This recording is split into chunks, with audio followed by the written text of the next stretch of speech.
Welcome to PastWorks.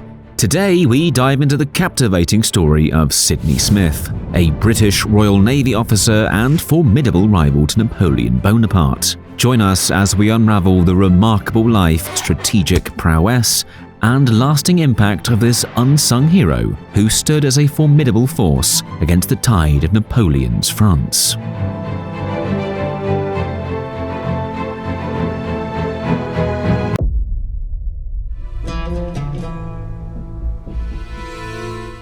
On May 20th, 1799, in the city of Acre, Napoleon experienced his first defeat, a precursor to his more notable setback at Waterloo in 1815.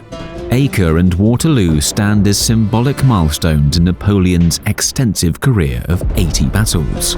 Acre marked the downfall of his Egyptian campaign and the abandonment of his Middle Eastern ambitions. Often overlooked in historical narratives are the significance of Acre in the Napoleonic Wars and the pivotal figure responsible for Napoleon's defeat there, Sir William Sidney Smith.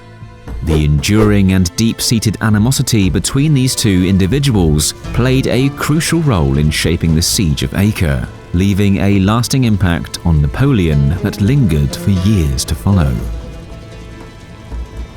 6 years before their encounter at the Siege of Acre, Napoleon and Smith crossed paths during the Siege of Toulon in 1793, a pivotal event where both individuals distinguished themselves. At the time, the 24-year-old Napoleon held the position of artillery colonel in the service of the French Republic. His strategic brilliance compelled the Royalists and their British allies at Toulon to surrender, marking the siege as a triumph. In recognition of his contributions, Napoleon was promoted to the rank of Brigadier General. On the other hand, Sidney Smith, 4 years Napoleon's senior, had already established himself in the Royal Navy, notably in the American Revolutionary War. Achieving the rank of lieutenant by the age of 16, he rose to the position of captain before departing from the Royal Navy to become the principal naval advisor to Sweden's King Gustav III. For his service, Smith received a knighthood from Gustav.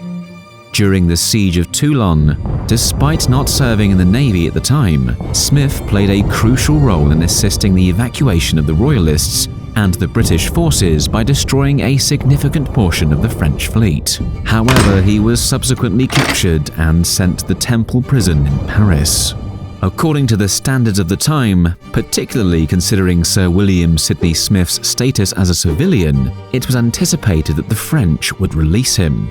However, Napoleon insisted on accusing Smith of arson. He adamantly declined to acknowledge the messenger carrying Smith's plea for release, resulting in Smith remaining confined in Temple prison for 2 years.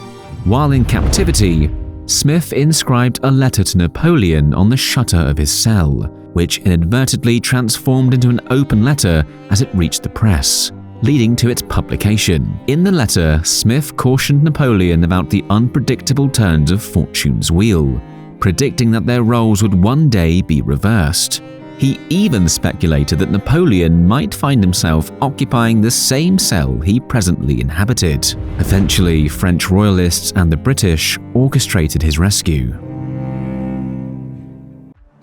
6 years later, it became apparent that Sir Sidney Smith's earlier words were indeed proving to be true. Napoleon landed in Alexandria on July 1st, 1798, leading a formidable force of 50,000 men for his Egypt campaign.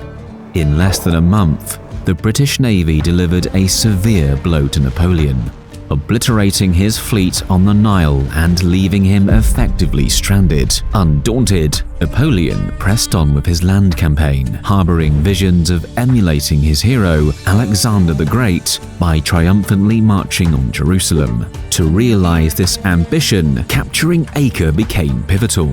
Following easy victories at Jaffa, Haifa, and Mount Tabor, Napoleon anticipated a swift fall of the city in March of 1799. However, his plans took an unexpected turn when Sir Sidney Smith arrived on his ship, the Tigre, just off the coast of Acre. From the harbour, Smith aided the Ottomans in resisting Napoleon's forces by bombarding them and providing the Ottomans with artillery seized from Napoleon. After a 62-day siege, Napoleon conceded. Smith, now confident that Napoleon would promptly receive the letter, wrote to him. Could you have imagined that a destitute prisoner in the confines of the Temple prison, someone you had for a brief moment shown no concern for, despite your ability to render him a significant service while you were all-powerful? Could you have fathomed, I ask, that this same individual would become your adversary, compelling you, amid the sands of Syria, to lift the siege of a wretched, nearly defenseless town? Such occurrences, you must acknowledge, surpass all human calculations. The arrival of a letter from Smith to Napoleon undoubtedly stirred commotion among Napoleon's troops, given the widespread knowledge of Smith's prison letter.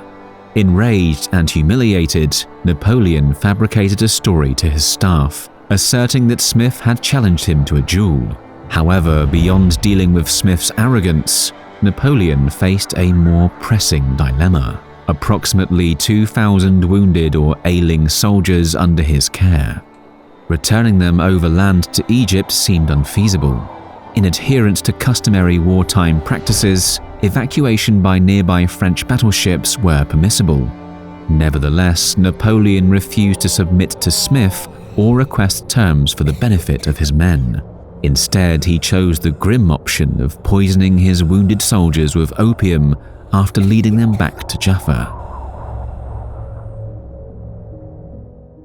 Shortly after, Napoleon, akin to a snake shedding its skin, swiftly withdrew from the Egyptian campaign. Upon his return to France, he skillfully portrayed his Acre failure as a triumph and was welcomed as a hero. In less than a month, he assumed the role of first consul of France, effectively consolidating his power. However, his blunder in the Levant marked a particularly bleak period, even within Napoleon's tumultuous history. As Napoleon reflected on his life and rivalry with Sir Sidney, he wrote, "That man made me miss my destiny." During his day, Smith's triumph received extensive acclaim in England, expressed through ballads, poems, and artistic creations. However, little persists regarding Smith's lasting impact or the significance of his Acre victory. As we conclude our journey through the life of Sidney Smith, Napoleon's formidable rival, we hope you've enjoyed this glimpse into a lesser-known chapter of history. If you found this exploration intriguing, don't forget to like, share, and subscribe for more captivating historical content. Thank you for joining us.